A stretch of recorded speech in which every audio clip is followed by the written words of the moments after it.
반갑습니다. 오늘 처음 뵙는 분들이 많이 오신 것 같아요. 환영하고요. 우리 새가족 등록 신청하신 분들은 예배 후에 저를 만나 주시면 감사하겠습니다. 2월 새가족 교육 오늘부터 바로 시작이에요. 그래서 오늘 1주차 진행 잘 부탁드립니다. 우리 또 오랜만에 오신 분 중에 오늘 또 귀한 분이 계십니다. 원래 우리 이 찬양팀에서 드럼을 치다가 이 나라의 부름을 받고 코로나 때문에 계속 못 나오다가 오랜만에 휴가를 나온 우리 이주원 형제님, 네, 환영합니다. 네, 반가워요. 개인적으로 머리를 자른 게 더 어울린다고 생각합니다. 중학생 같아요. 네. 우리 아까 전도팀 광고했었죠. 우리 최석교 목사님 이렇게 전도팀 굉장히 열정을 가지고 이번에 맡으셔서 하고 있는데, 이제 캠퍼스 전도 하다 보니까 우리 청년들의 또 이 스타일과 이 전도에 대한 열정이 또 많이 필요합니다. 그러니까 뭐 전화번호 말씀 안 되는데 제가 말씀드릴 수 있어요. 010-4235-8445, 010-4235-8435예요. 네. 연락 바로 하셔도 됩니다. 예, 되게 좋은 분이세요. 네. 저보다는 아니지만, 네. 우리 이제 수련회 내일입니다. 여러분 기대 많이 품고 계시죠? 네, 할렐루야. 오늘 예배 이후부터 또 우리 준비팀들은 세팅을 바로 시작합니다. 여러분 많이 기도해 주시고 또 은혜 받을 만한 때와 또 마음을 겸비해 주셨으면 좋겠습니다. 우리 누가복음 말씀 16번째로 나누는 오늘 시간이죠. 제가 말레이시아에서 2년 살 때 제가 이제 과거 얘기를 하면은 꼭 이제 이거 가지고 트집 잡는 분이 계세요. 제가 실명을 밝힐 수 없고요. 조모 씨 아들 모한결이라는 분인데요. 제가 경험한 것들이 하나님께서 또 메시지를 그 안에서 주셨기 때문에 말씀을 드릴 수밖에 없는 것 같습니다. 말레이시아 살 때 이제 그때 이제 억울하고 좀 열받는 일들이 많이 있었어요. 이제 공과금을 내거나 뭐 행정적인 어떤 처리를 할 때 이제 뭐 시스템이 좀 뒤떨어지고 뭐라 해야 될까, 그 국민 정서가 이제 한국 사람들하고 달라요. 굉장히 이제 느리게 천천히 합니다. 뭐 예를 들면은 이제 엘리베이터를 저희 이제 아파트가 엘리베이터 3개가 운영이 되는데 두 개를 수리를 하고 점검을 하고 하나를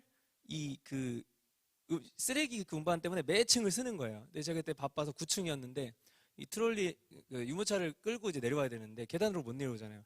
너무 열이 받아서 그 층 쓰는 데까지 쫓아갔더니 그 이제 점검하는 친구가 저를 보더니 확 도망가는 거예요. 그래서 너무 이제 열이 받아가지고 그 매니지먼트로 이제 관리 사무실로 이제 가는 거죠. 근데 내려가면서 이제 뭐라고 제가 싸워야 되는지 영어 단어를 막 찾는 거예요. 그래가지고 그러다 보니까 영어가 늘어요. 싸우니까. 그래서 막 이제 뭐라고, 야 이걸 3개를 다 막고 상식적으로 이러면 어떡하냐 그랬더니 자기네는 그렇게 엘리베이터 회사에다가 시킨 적이 없대요. 그래서 가서 보자 그랬는데 이미 그 사람은 이제 도망가서 이제 없는 상황이었어요. 그래서 제가 열받아 있는데 그 이제 화단 정리하시는 어떤 분이 너 한국인이지? 그래서 한국인이라 그랬더니 한국 사람 빨리 뭐 싫어 막 이러는 거예요. 그래서 아니 뭐가 빠르는데 내가 지금 25분을 위해서 기다렸다. 25분을 그랬더니 25분은 많이 기다린 게 아니래요. 이제 그런 정서예요. 그러다 보니까 뭐 뭘 처리하거나 이러면은 뭐 한 1년 뒤에 뭐가 오는 적도 있고, 너무너무 이제 그러니까 성격에만 안 맞는 게 아니라 실제로 처리가 잘못되는 경우들이 있어요. 제가 집세를 꼬박꼬박 냈는데 안 냈다고 이렇게 한 몇 달치 안 냈다고 나온 거예요. 그래가지고 이거 어떻게 해야 되나 굉장히 좀 절망적인 상황에 빠졌던 적이 있습니다. 근데 이제 그럴 때 제가 하나님께 어떻게 해야 되죠? 지혜를 주세요, 도와주세요 라고 기도를 해야 되는데 하나님 말고 어떤 분이 먼저 생각이 나는 거예요. 그때 저희 교회에 이제 그 말레이시아 정부와 좀 연이 닿아 있는 집사님이 계셨어요. 제가 그때 맡았던 중고등부 아이들 이렇게 말썽 피고 그러면은 경찰서 가서 다 빼내주고 그 정도 힘이 있으셨던 분이에요. 근데 그분이 딱 생각이 나는 거예요. 하나님보다. 그래서 제가 어떻게 제 마음을 합리화했냐면, 그래, 이분은 하나님께서 생각나게 해주신 거야. 그러니까 이게 하나님께서 뜻하신 거야. 이분을 통해서 이분의 도움을 받으라는. 뭐 물론 맞을 수도 있습니다. 그런데 이제 제 마음은 제가 알잖아요. 솔직하게. 내 뜻을, 내 생각을, 내 계획을 하나님의 뜻이다, 하나님의 아이디어다 라고 합리화시키는 거예요. 자, 우리가 하나님을 믿는 그리스도인들일 때 무언가 간절히 바라거나 뭐 어떤 걸 선택해야 하거나 어떤 도움이 필요하거나 할 때 우리가 기도해서 하나님의 뜻을 묻고 하나님께서 이루실 그 능력을 의지하는 것이 맞다라고 우리는 생각하죠. 그렇게 믿고 있죠. 그리고 그렇게 이루어지길 우리는 간절히 또 바랍니다. 자, 근데 솔직히 하나님의 뜻이 이루어지기를 바라는 게 아니에요. 솔직히는 그것을 구하는 나의 뜻을 하나님께서 속히 이루어 주시기를 간절히 바라는 거죠.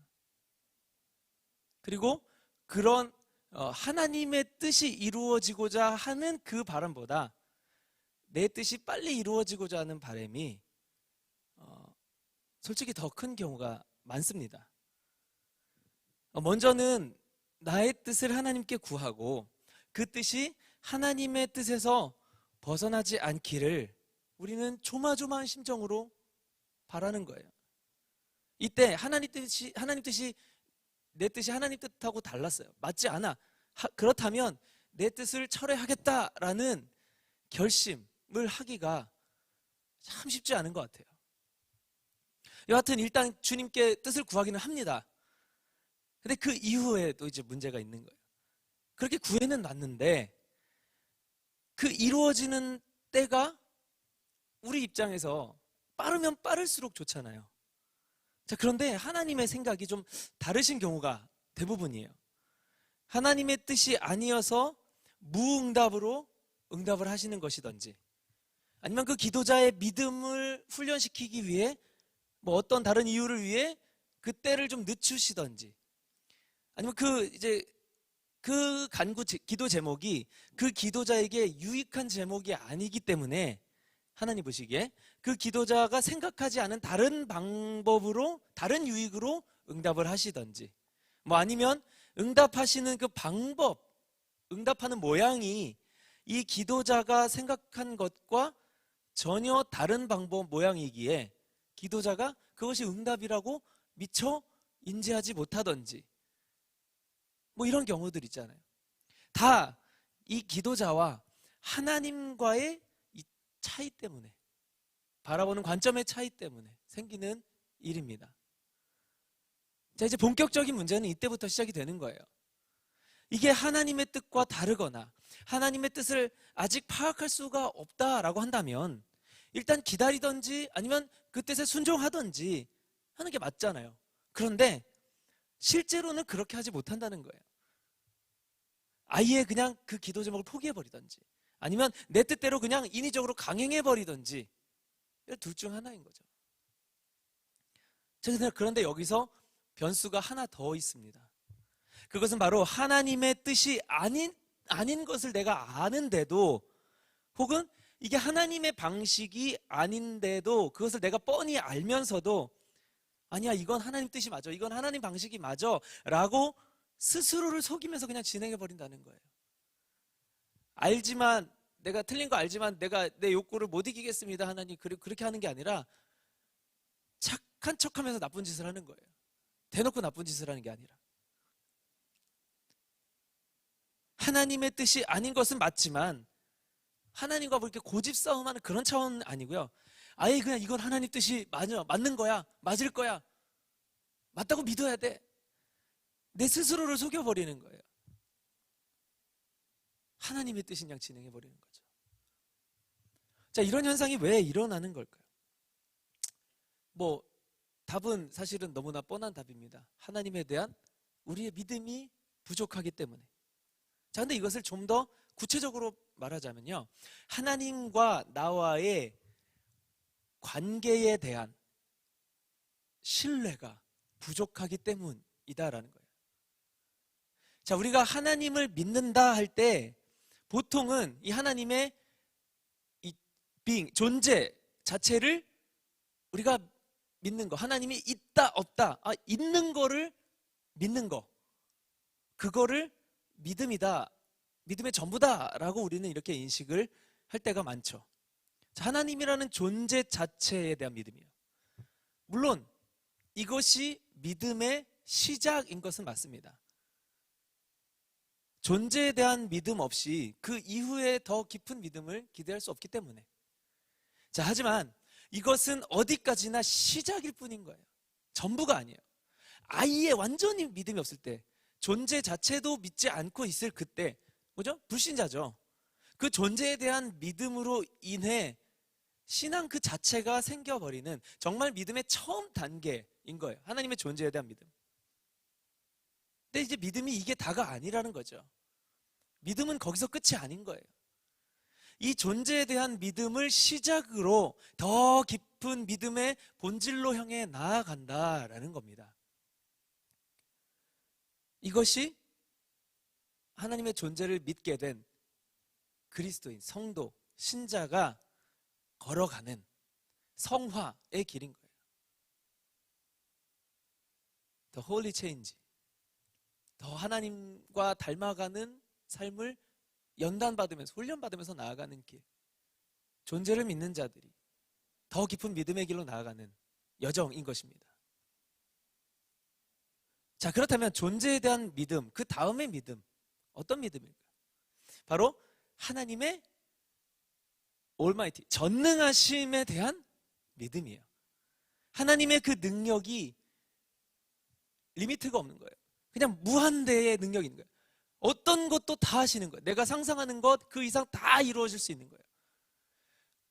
내가 존재를 믿는 그분이 그런 능력을 갖고 계시는 분이다라는 걸 믿는 거죠. 그 능력이 있으시다는 걸 믿는 거예요. 자, 하나님이 존재는 하세요. 근데 이분이 별 능력이 없으셔요, 만약에. 혹은 인간이 발휘할 수 있는 그 정도 능력만 갖고 계세요, 비슷하게. 자, 그렇다면 우리가 하나님을 의지하는 대상으로 볼 수 있겠느냐는 겁니다. 전능하신, 무한한 능력을 가지신 그 능력에 대한 믿음도 필요하다는 거예요. 단지 그 능력을 믿지 못할 때, 그 존재는 하지만 그 능력을 신뢰하지 못할 때, 하나님의 존재는 믿더라도 하나님을 내가 의지할 수는 없는 거예요. 관계적인 문제가 생기는 거죠. 자, 이렇게 하나님의 능력까지는 믿더라도 하나가 더 있습니다. 바로 이 하나님과의 관계에 대한 믿음인 거예요. 하나님과 나와의 관계. 어떤 관계에 대한 믿음이냐면요, 바로 하나님과 나의 관계가 좋은 것, 좋은 관계.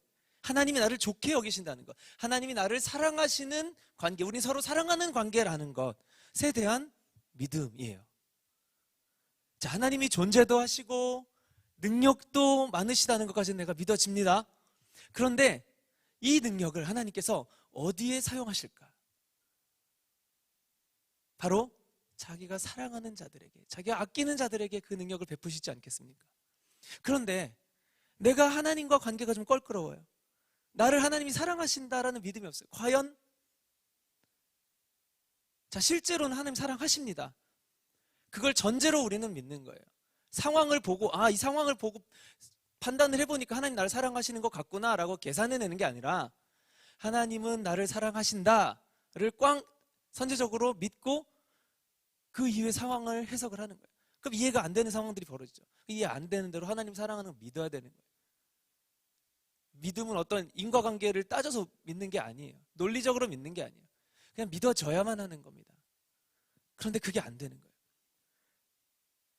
그럴 때 하나님이 전능하신 분이라는 것까지 내가 어떻게 좀 믿어지겠는데, 이게 내 삶에 적용이 안 돼. 나와 아무 상관이 없어, 하나님의 그 능력이. 관계에 대한 믿음이 어그러져 있는 거예요. 자, 중요한 것은 바로 이 세 번째 믿음입니다. 이 믿음, 하나님이 나를 사랑하신다는 바로 그 믿음이 없으면 우리는 하나님을 믿지 못하는 거예요. 정확히는요, 하나님을 신뢰하지 못하는 겁니다. 존재는 믿지만, 능력이 있는 것도 믿지만, 그것을 나를 위해서는 절대 사용하지 않으실 거야 라는 불신입니다. 그것은 곧 하나님과 나와의 관계를 벌어지게 만들죠. 자, 하나님은 절대적으로 우리를 사랑하십니다. 이건 팩트예요. 단지 우리가 하나님을 사랑하지 않던지, 아니면 하나님의 우리에 대한 그 마음을 내가 믿지 못하던지, 둘 중 하나 때문에 관계가 벌어지는 거예요. 즉, 관계가 벌어지는 원인은 하나님에게는 있지 않다라는 겁니다. 사탄이요, 바로 이 틈을 노려서 공격을 하는 거예요. 사탄의 최종 목적은 인간을 하나님과 멀어지게 하는 거거든요. 그래야지 하나라도 더 지옥으로 같이 끌고 갈 수 있으니까. 하나님과 멀어져야만 죄와 더 가까워지니까. 자신이 원하는 대로 이 인간의 인생이 망쳐지니까. 이게 뭐예요? 사탄 자신이 하나님과 그런 관계거든요. 그러니까 그 사탄은 이미 지옥행이에요. 이미 죽은 몸이에요. 이미 끝장이 났습니다. 단지 마지막 발악을 하는 것을 하나님이 잠깐 내버려 주시는 거예요. 어떤 이유인지는 모르겠지만. 그 남은 기간 동안에 한 사람이라도 더 함께 죽기 위해서 이 땅에서 발악을 하고 있는 거예요. 우리와 하나님과의 관계 그 틈을 비집고 들어와서 어떻게든 공격하는 거죠. 자, 사탄의 졸개들이라고 성경에 표현되어 있는 이 귀신들도 마찬가지입니다. 사탄을 포함해서 이 귀신들 다 하나님 믿어요. 어디까지? 그 존재와 능력까지. 단 그들은 하나님과의 관계가 좋지 않습니다. 자, 이들은 하나님과의 관계가 좋아서는 안 돼요. 하나님이 이들과 친구라면 하나님은 선하신 분이 아닌 거죠.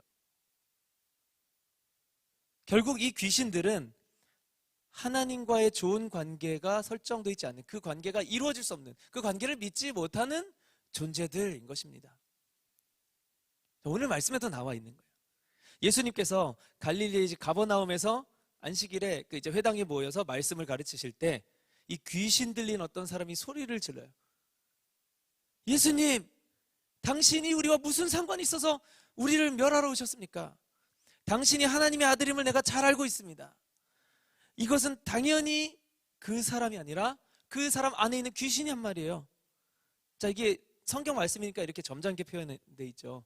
이렇게 했겠습니까? 야, 너 네가 뭔데 우리를 죽이려고 와? 당장 내 앞에 사라져. 내가 너 누군지 알아. 네 정체 내가 알고 있거든. 이렇게 얘기하지 않겠어요? 이 귀신 우리라고 표현해요. 복수예요. 이 한 사람 안에 여러 마리가 들어와 있는 거예요. 자, 예수님께서 이 귀신을 쫓아내시죠. 그리고 그 소문이 사방에 퍼집니다. 그 이후에 예수님은 자신의 제자였던 시몬 베드로의 집에 가서 열병을 앓고 있는 이 베드로의 장모님을 치료해 주십니다. 자, 이때도 예수님께서는요, 이 귀신을 쫓아냈던 것처럼요, 말씀으로 선포하는 거예요. 나가라. 열병을 꾸짖으셔요. 열병이 어떤 인격체인 것처럼 그렇게 병을 쫓아내서 낫게 하십니다. 병을 어떤 존재로 보는 거예요. 어떤 존재요? 이 병의 정체가 귀신이라는 겁니다. 이 병에 걸린 것이 영적인 원인이 있다라는 거예요. 인간의 병은 모두 죄로 인해서 생기는 겁니다. 처음 창조된 인간에게는 육신의 죽음이라는 게 없었어요. 하지만 원죄로 인해 인간의 육신에 이제 수명의 제한이 생긴 것인데, 육신이 점점 죽어가는 상태가 되는 거죠. 그 기간이 뭐 시대에 따라 상황에 따라 달라지는 것 뿐이지만 어찌됐건 죽음을 향해 우리는 달려가고 있습니다. 그렇게 인간의 육신의 수명을 갉아먹는 게 뭐예요? 바이러스입니다. 결국 바이러스는 죄 때문에 들어온 거라고 볼 수 있는 거예요. 이 바이러스를 통해 병이 생기고, 병이 인간의 육신을 죽어가게 하고 있는 거예요. 그래서 어떻게 보면 자연사라는 건 사실은 없는 거죠. 바이러스로 인해 노환이 오는 거니까. 그렇기 때문에 예수님께서 이 병을 명령으로 쫓아내신 것, 말씀으로 쫓아내신 것은요, 이 죄에 대한 선포였던 거예요. 자, 이후에도 예수님은 여러 병자들을 치유하십니다. 그때마다 병자들 안에서 죄로 인한 병을 주관하고 있던 귀신들이 쫓겨나요. 귀신들은 다 똑같이 예수님을 안다, 자기는 예수님이 누군지 안다, 나는 예수님 믿는다, 이렇게 얘기를 합니다. 그렇게 말하고 싶었는데 예수님께서 이제 이 말문을 아예 차단하세요. 말하는 걸 금지시켜요. 너희는 그만 말하고 거기서 떠나가라. 뭐 똑같이 이게 성경에서 이렇게 점잖게 표현한 거지만 이 급박한 상황에서 예수님 어떻게 표현하셨을까요? 야, 야, 닥치고 꺼져. 이러셨을 것 같아요, 저는. 굉장히 영적인 권위가 있으시니까. 무리들은, 이 사람들은 자신들을 그렇게 치료해주는 예수님을 다른 지역으로 떠나보내고 싶지가 않았어요. 하지만 예수님은 다른 곳에서도 이와 같은 이제 복음 전하는 사역을 감당해야 된다라고 하시면서 다른 마을의 회당에서도 똑같이 복음을 전하시고 사역을 하십니다. 자, 이 상황을 보면 이 귀신들도 예수님을 믿고 두려워함을 알 수 있습니다. 그리고 예수님의 정체에 대해서도 분명히 알고 있어요. 다만 예수님과 관계가 좋지 않을 뿐인 거죠. 귀신들도 예수님 누구예요? 바로 하나님이시죠. 하나님의 존재도 믿고 하나님의 능력도 믿습니다. 그리고 그 능력이 자신들을 충분히 멸망시키고도 남는다는 것도 알아요. 그러니까 그 하나님이신 예수님이 자신들에게 오니까 어때요? 살기 위해서 발버둥을 치는 거죠. 오지마, 오지마, 오지마. 나 죽이려고 오는 거잖아. 막 이러는 거예요. 근데 예수님이 오실 때 왜 그렇게 바라 그래요? 왜 두려워해요? 자신들하고 같은 편이 아니기 때문이죠. 관계가 좋은 관계가 되어 있지 않기 때문인 거예요. 자, 귀신들은 인간보다 더 영적인 존재들이기 때문에 오히려 하나님의 존재와 능력에 대한 믿음은요, 사실 우리보다 더 클 수 있습니다. 때문에 이들은 이 자신들이 어떤 존재인지도 알기 때문에, 하나님과 어떤 관계가 설정되어 있는지도 알기 때문에 하나님과 섞일 수 없는, 하나님과 하나 될 수 없다는 것도 분명히 알고 있는 거예요. 자, 그렇다면 우리 인간들은 어떻습니까? 인간의 정체성 무엇이죠?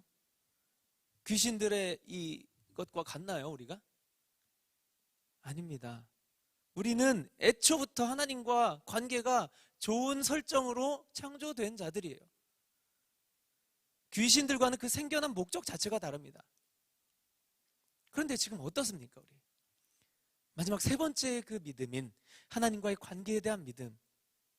이것이 귀신들의 그 관계와 별반 다르지 않다면 귀신들이 존재하는 그들의 목적과 인간의 존재 이유가 뭐가 다르냐는 거예요. 더구나 믿지 않는 사람들은 이 귀신들보다도 못한 겁니다. 귀신도 믿고 있는 하나님의 존재와 능력조차 불신자들은 부정하고 있으니까요. 그래서 그 불신자들은 귀신의 지배, 이 사탄의 지배를 받고 있는 것입니다. 자, 여기 모여있는 저와 여러분 어떻습니까? 하나님과 어떤 관계를 맺고 계세요? 아니, 혹시 이 자리에 여러분 나오기는 하셨지만 하나님의 존재나 능력에 대한 믿음도 없는 분 혹시 계십니까? 지금 이 자리에 하나님이 능력자이신 것도 알고 그분이 계신 것도 알지만 그 능력을 나에게는 베풀지 않을 것이라는 어떤 하나님에 대한 상처로 살아가고 계신 분 있으세요? 하나님은요, 자신을 필요로 하는 그 사람과 좋은 관계를 맺으시는 분입니다. 귀신들은 예수님더러 제발 가달라고 했죠. 제발 가달라. 가까이 오지 말라. 하지만 우리는 그 반대해야 돼요. 예수님 제발 와주세요. 나와 함께 해주세요. 예수님더러 떠나가지 말아달라고 했던 그 마을 사람들처럼 그들은 예수님만이 자신들을 치유하고 회복시켜 주실 수 있는 분임을 알았기 때문에, 예수님만이 자신들을 지배하고 있는 그 귀신들을 쫓아주실 권세가 있으신 분임을 믿었기 때문에, 근데 그 능력을 우리를 위해서, 자신들을 위해서 베푸셨다는 것을 알기 때문에 예수님과 친해지고 싶은 관계, 예수님을 필요로 하는 관계가 된 거예요. 반대로 귀신들은 자신들이 쫓아내는 대상이시기 때문에 예수님이 관계가 좋을 수 없는 거죠.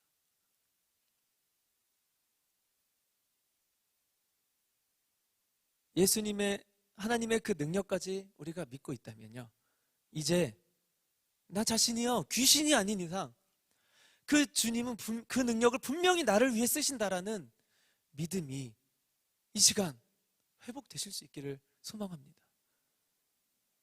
여러분, 옆 사람 한번 봐주세요. 옆 사람, 이 사람이 인간인가 귀신인가? 하나님은 인간을 사랑하십니다. 믿으셔야 돼요. 하나님께 어떤 상처가 있어서 그 관계가 소원하시다면 그것은 절대로 하나님의 탓이 아니라는 것, 오늘 제가 분명히 말씀드립니다. 그렇다면 그 관계를 해결할 카드는 하나님이 아니라요, 우리가 쥐고 있는 거예요. 그 관계를 회복한다는 것은, 회복하고 말고는 우리의 결정입니다. 하나님은 이미 기다리고 계세요. 간절히. 하나님, 당신이 사랑하시는 우리 인간이 귀신들과 똑같이 하나님을 대한다면 하나님 얼마나 마음이 아프실까요? 우리 시간에 함께 찬양하고 기도했으면 좋겠습니다. 주님, 우리의 마음을 사실 주님이 다 아십니다. 주님께 숨길 수도 없어요. 솔직하게 주님 앞에 나아가는 거예요. 내가 주님께 모든 것을 아뢰었을 때, 차라리 주님 멱살이라도 잡고 원망이라도 했을 때, 내가 상처를 받고 있다면 그냥 관계 없이 살아가는, 말도 안 하고 투명인간처럼 그렇게 서로를 대하는 그런 관계 아니라 인격적이신 주님, 내가 너무너무 좋아하는 사랑하는 사람을 대하듯이 지금 존재하시는 그 주님, 내가 그렇게 대하는 거예요. 하나님, 나한테 왜 그러시는 거예요? 왜 이런 나를 가만히 보고 계신 거예요? 하나님 능력 없으시지 않잖아요.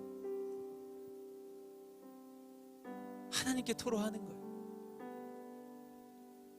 주님이 우리 안에 늘 계시다는 것, 그 놀라운 은혜와 사랑, 능력을 나한테 베푸시다는 것, 내가 그 사랑 앞에 나아갔을 때 내 안에 하나님과의 관계, 잃었던 기쁨, 소망이 회복되는 역사, 우리 이 고백을 담아서 함께 찬양했으면 좋겠습니다. 우리 영의 고백으로, 우리 마음의 진정한 고백으로 우리 하나님 앞에 간구하는 찬양이 되었으면 좋겠습니다.